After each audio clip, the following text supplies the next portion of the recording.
வணக்கம். இந்த வீடியோவில் இயக்குனர் விக்னேஷ் சிவன் அவங்க டைரக்ட் பண்ணி பிரதீப் ரங்கநாதன், கிருத்தி ஷெட்டி, அப்புறம் சீமான், எஸ்ஜே சூர்யா இவங்கெல்லாம் நடிச்சிருக்கிற லைக் லவ் இன்சூரன்ஸ் கம்பெனி அந்த படத்தோட விமர்சனம் தான் பார்க்க போகிறோம்.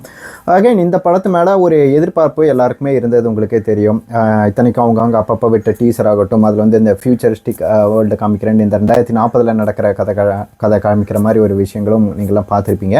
ஆக்சுவலாக இந்த படம் வந்து சிவகார்த்திகேயன் அவங்களோட 17வது படமாக SK17 பண்ண வேண்டிய ஒரு படம் தான். 2019-20 அந்த டைம்லேயே எடுத்திருக்க வேண்டிய ஒரு படம் தான். சில பிரச்சனைனால அப்படி இப்படின்னு போயிட்டு இப்போ பிரதீப் ரங்கநாதன் வந்து அவங்க வந்து நடித்து வந்து இப்போ படம் வந்து வெளியாகிருக்கு.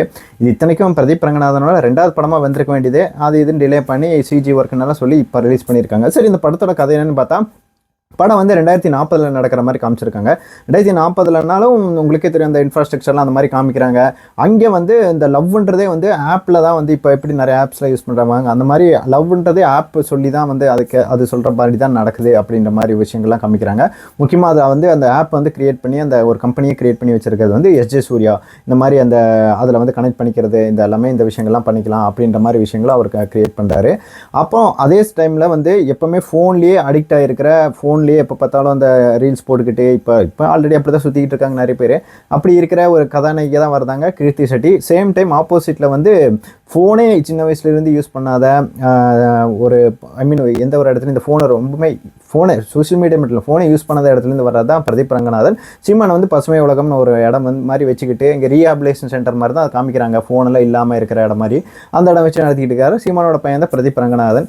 அப்புறம் இத்தனைக்கும் அந்த ஆப்புக்கு குரல் கொடுக்குறதே பிரதீப் ரங்கநாதனாக தான் இருந்திருக்கு. அதுக்கப்புறம் பிரதீப் ரங்கநாதன் ஒரு நாளில் வந்து ஒரு கட்டத்தில் வந்து கீர்த்தி ஷெட்டியை மீட் பண்ணுறாரு. அவர் மேலே வந்து இவருக்கு காதலும் வந்துடுது.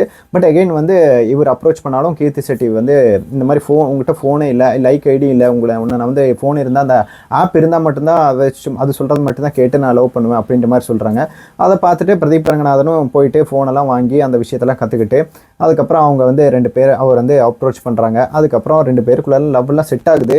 பட் என்ன ஆகுதுன்னா, ஒரு கட்டத்தில் வந்து எஸ்ஜே சூர்யா ஒரு புது ஃபியூச்சர் ஒன்று அப்டேட் பண்ணுறாரு அந்த ஆப்பில். அந்த ஃபியூச்சர்னால இவங்க 2 பேருக்குள்ள ஒரு பிரச்சனை வந்து ஒரு ப்ராப்ளம் வந்து ஒரு விரிசல் வருது. அதுக்கப்புறம் பிரதீப் ரங்கநாதன் வந்து எஸ்ஜே சூர்யா கிட்ட வந்து காண்டாகி ஒரு சவால் போடுறாரு, இந்த ஆப்பையும் வந்து முடக்கதா அப்படின்னு. அதுக்கப்புறம் முடக்கினாரா இல்லையா, இந்த டைம் வந்து இந்த சைடு வந்து கீர்த்தி ஷெட்டி கூட இணைஞ்சாரா இல்லையான்றதான் மிச்ச படத்தோட கதை. இந்த படத்தோட பிளாட்டுன்றதெல்லாம் கொஞ்சம் ஓரளவுக்கு நல்ல டீசெண்டாகவே இருக்குது. இத்தனைக்கும் அவங்க 2040 காமிக்கிற அந்த ஒரு ஃபியூச்சரிஸ்டிக் வேர்ல்டு அப்படிங்கிற விஷயம்லாம் ஓரளவுக்கு ஓகே, ஒத்துக்கும்படியாக தான் இருக்குது. இத்தனைக்கும் 15 வருஷம் தான் டிஃப்ரென்ஸ். எனக்கு இது 15 வருஷம் டிஃப்ரெண்ட்லி அந்த அளவுக்கு இன்ஃப்ராஸ்ட்ரக்சர்லாம் மாறிடுமான்ற டவுட் இருந்தாலும் சரி, ஓகே, ஏதோ டிஃப்ரெண்ட்டாக காமிக்கிறீங்க. அந்த டீசர்லாம் நம்ம நிறைய இடங்கள் பார்த்தோம், இந்த கோலிவுட்னு காமிக்கிறது, இந்த விஷயங்கள்லாம் கொஞ்சம் ஒரு இனோவேட்டிவாக கொஞ்சம் நல்லா தான் இருந்தது.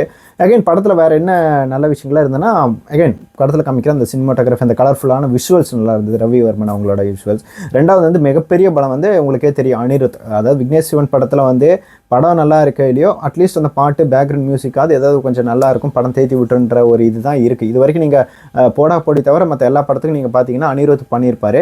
அனிருத் மட்டும் அந்த படங்களில் விக்னேஷ் சிவனோட படங்களை ஒர்க் பண்ணாமல் இருந்தது அந்த படம் இன்னுமே கொஞ்சம் கம்மியாக தான் வாய்ப்பு இருந்திருக்கு. நீங்கள் காத்து வாக்கிலே ஆகட்டும், இல்லை நானும் ரவுடி தான் படமும் நல்லாயிருக்கும். அப்புறம் தானே சேர்ந்த கூட்டமாகட்டும், இது எல்லாத்துலேயும் ஒரு மியூசிக் கொஞ்சம் எலிவேஷனாக இருந்தது. சரி, ஓகே. இந்த படத்தில் வேறு அனிருத்தோட மியூசிக் கொஞ்சம் பெரிய ஒரு பலமாக இருந்தது. அதுக்கப்புறம் முக்கியமாக சொல்லணும்னா எஸ்ஜே சூர்யா வரக்கூட சீன்கள் வந்து ஓரளவுக்கு ரிலாக்ஸாக இருந்தது, கொஞ்சம் ஃபன்னாக இருந்தது. முக்கியமாக இந்த படத்தில் ஒரே ஒரு சீனு ரொம்ப எனக்கு பிடிச்ச சீன்னா, செகண்ட் ஹாஃபில் வந்து ஒரு சீனில் அவர் மயில் இறக்க பாட்டுக்கு ஒரு ஸ்டெப் போடுவாரா இல்லையா, அந்த ஒரு ஸ்டெப்பை வந்து ரீக்ரியேட் பண்ணி ஒரு ஸ்டெப் அதே மாதிரி போட்டிருப்பாரு. அந்த சீன் மட்டும்தான் தேட்டரில் ரொம்ப பிளாஸ்டிங்காக ரொம்ப சூப்பரான ஒரு சீனாக இருந்தது. அதுக்கப்புறம் அங்கங்கே சீமான் வரக்கூடிய சில காட்சிகளும் நல்லா இருந்தது. தாண்டி இந்த படத்தில் எந்த ஒரு சீனுமே வந்து ஒர்க் அவுட் ஆகலை. சொல்லப்போனால் ரொம்ப இது என்னதான் ஒரு ஃபியூச்சரிஸ்டிக்காக படமாக இருந்தாலும் ஒரு மாதிரி எந்த ஒரு சீனுமே வந்து ஒரு பெரிய ஒரு என்கேஜிங்காகவோ இல்லை ஒரு அட்லீஸ்ட் இன்ட்ரெஸ்டிங்காக கூட இல்லைன்னு தான் சொல்ல முடியும். இத்தனைக்கும் சொல்லப்போனால் படம் ஃபுல்லாக இந்த ஆப்பு, இந்த பாப்அப் நோட்டிஃபிகேஷன்ற விஷயத்தையே சார்ந்து போயிட்டு ஒரு கட்டத்துக்கு மேலே இது அந்த ஒரு கான்செப்ட், அதாவது ஹீரோவோட அப்பா வந்து அந்த ஃபோனை யூஸ் பண்ணக்கூடாது, பசுமை உலகம், அந்த ஒரு கான்செப்ட் எடுத்துன்னு சுற்றுறாரு.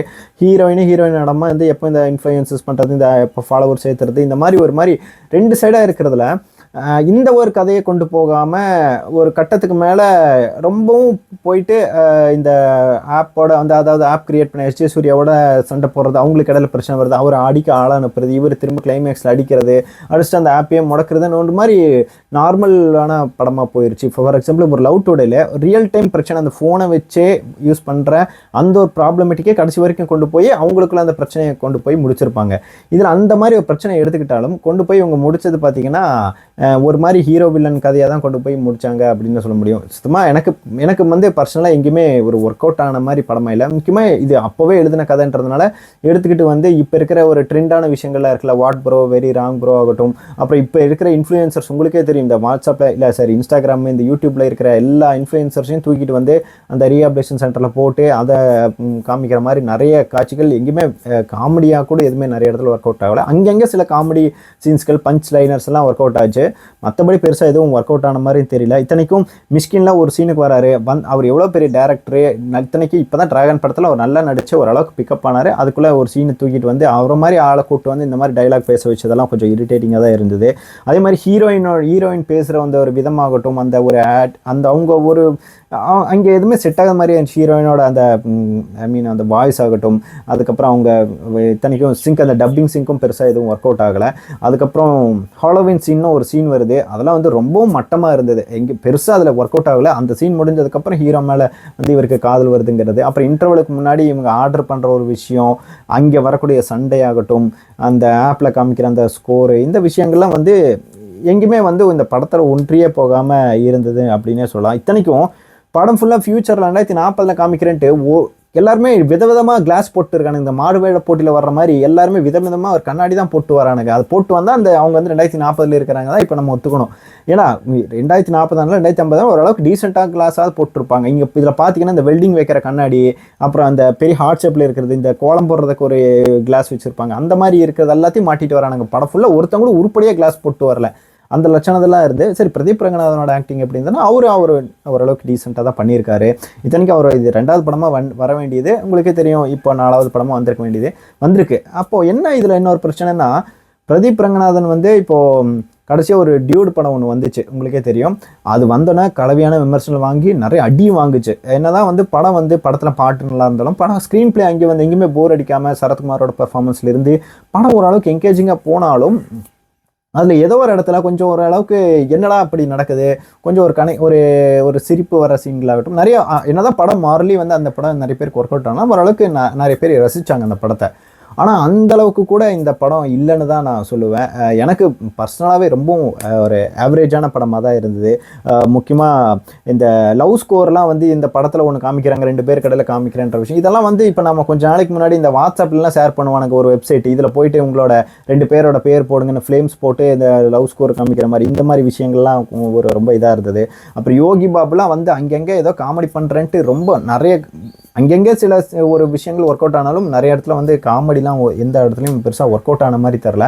அந்த கிளைமேக்ஸ் ஃபைட் ஆகட்டும், அதுக்கு முன்னாடி இந்த ஆனந்தராஜ் சீன், அந்த மாதிரி விஷயங்கள் அங்கங்கே ஒர்க் அவுட் ஆச்சு. சீமான் வர சில சீன்கள் வந்து அவர் வந்து தூய தமிழ் அவருக்கே உரித்தான விஷயங்கள்லாம் பண்ணுறப்போ ஓரளவுக்கு டீசிங்காக என்கேஜிங்காக இருந்தது. தவிர மற்ற எல்லா விஷயங்களும் ரொம்பவே எனக்கு ரொம்ப போர்டாக இருந்துச்சு. எப்படா படம் முடிப்பீங்கன்ற மாதிரி ஆயிடுச்சு. அந்தளவுக்கு தான் பிளாட்டும் எடுத்துக்கிட்டு இதில் விஷயத்தை விட்டுக்கிட்டு போய் எஸ்ஜே சூர்யா இவருக்கு சண்டை, அந்த ஆப் எப்படி முடக்கிறது, அந்த மாதிரி விஷயங்கள்லாம் வந்து போயிட்டு இருந்ததுனால இவங்க எடுத்துக்கிட்ட விஷயத்தையும் வந்து ப்ராப்பராக ஒரு நேரட்டிவாக போகலை. பட் அகைன் 2041 இன்னும் ஒரு 40-50 வருஷத்துக்கு அப்புறம் இல்லை, இன்னும் 15 வருஷம் தான். அதில் இவ்வளோ வித்தியாசங்கள் காமிக்கிறன்றது ஓகே இன்ட்ரெஸ்டிங்காக இருந்தாலும் நிறைய இடத்துல வந்து ஒரே இடங்கள் காமிக்கிறது, அது முக்கியமாக இந்த ரீஹாபிலேஷன் சென்டர்னு இவங்க யூஸ் ஆக மையத்தில் காமிக்கிறது, அந்த விஷயங்கள்லாம் வந்து ஓகே ஏதோ ட்ரை பண்ணியிருக்காங்க அப்படின்ற அளவுக்கு தான் இருந்தது. பட் அகைன் வழக்கமாக இது மாதிரி ஒரு லவ் சப்ஜெக்ட் தான். ஆனால் பட் எகைன் இந்த ஆப்பு இதெல்லாம் கொண்டு வந்து ரொம்ப ஓவராக இந்த ஆப்ஸ், இந்த ஃபோனு நோட்டிஃபிகேஷன், அந்த விஷயங்களை ஓவராக இது பண்ணி நிறைய பேருக்கு இது ஜென்ரல் ஆடியன்ஸ் ஆகட்டும், ஒரு ஃபேமிலி ஆடியன்ஸ் வந்து பார்த்துட்டு பெருசாக இதில் நிறைய இடத்துல வந்து இவங்களுக்கு டபுள் மீனிங் ஜோக்ஸ் அங்கங்கே வரதாகட்டும், நிறைய பேருக்கு அது முகம் சுடிக்கக்கூடியதாக கூட இருக்கலாம். அகைன் ஓவராலாக பார்த்தா இந்த படம் வந்து ரொம்பவே சுமாரான ஒரு படம் தான். இது ஆக்சுவலாக 2வது படமாக வந்திருக்க வேண்டியது. படம் வந்து 2வது படமே வந்தால் ரொம்ப மட்டமாக போய் எந்த இதுவும் எடுக்காதுன்றதுனால தான் இப்போ 4வதாக ரிலீஸ் பண்ணாங்களா, டிலே பண்ணி, இல்லை சிஜேன்னு எதுனா சொல்லியிருக்காங்க. எந்த படத்துக்கூடையும் கிளாஷ் விட்டாலும் பெருசாக எதுவும் போகாதா இல்லையன்ற ஒரு இதான்னு தெரில. இப்போ விட்டுருக்காங்க எந்த ஒரு படம் வராதப்போ. ஆனால் உங்களுக்கே தெரியும் இப்போது இன்னொரு பிரச்சனை வேறு ஆன்லைனில் ஒன்று போய்கிட்டு இருக்கு. பட் அகெயின் அதை தாண்டி இப்போ ஆல்ரெடி இந்த படத்துக்கு உண்டான ஒரு வரவேற்பு இருந்தது. காரணம் வந்து இதுக்கு முன்னாடி வந்த டிராகன் ஆகட்டும், ஒரு இப்போ வந்த ஒரு படமாகட்டும், எல்லாத்தையும் கொடுத்த அந்த படத்தில் வந்த ஒரு விஷயத்தை வச்சு இதில் ஹைப் ஏற்றி இப்போ புக்கிங் வாங்கிட்டாங்க. பட் அகெயின் நிறைய பேர் முட்டு கொடுத்தாலும் இது ஒரு ரொம்ப ரொம்ப சுமாரான ஒரு ஆவரேஜ் படம் தான். இன்கேஸ் உங்களுக்கு வந்து டியூடே உங்களுக்கு பிடிச்சிருந்ததுன்னா இந்த படம் ஓரளவுக்கு ஓகே, பார்க்கலாம், என்ஜாய் பண்ணலாம். இல்லை விக்னேஷ் சிவனோட இதுக்கு முன்னாடி படங்கள்லாம் பிடிச்சதுன்னா, உங்களுக்கு காற்று வாக்கில் மாதிரி பிடிச்சிருந்ததுன்னா இது நீங்கள் உட்காந்து ரசித்து எதாவது என்ஜாய் பண்ணி பார்த்துட்டு வருவீங்க. நிறைய பேர் எல்லாம் என்ஜாய் பண்ணி பார்த்துட்டு இருந்தாங்க காமெடியெல்லாம். எனக்கு பர்சனலாக எங்கேயும் காமெடி தான் ஒர்க் அவுட் ஆகலை. அது இல்லாமல் எனக்கு டியூடும் பிடிக்காது, விக்னேஷ் சிவன் இதுக்கு முன்னாடி படங்கள்லாம் சுத்தமாக பிடிக்காதுன்னா இந்த படம் உங்களுக்கு எங்கேயுமே பிடிக்கிறதுக்கான வாய்ப்பு இல்லை. அனிருத்தோ இல்லை அந்த விஷுவல்ஸோ இவங்களாம் இல்லாமல் இருந்ததுன்னா இந்த படம் இன்னும் படுத்திருக்கும். அகைன் டோட்டலாக ஓவராலாக வந்து இது ரொம்ப சுமாரான படம். எனக்கு பர்சனலாக எங்கேயுமே ஒர்க் அவுட் ஆகலை. இன்கேஸ் இந்த படம் ஆல்ரெடி நீங்கள் பார்த்துட்டிங்கன்னா உங்களுக்கு எது ஒர்க் அவுட் ஆச்சு, எது பிடிச்சதுன்றது சொல்லுங்கள். அடுத்த படத்தில் திரும்பவும் பேசலாம். தேங்க்யூ.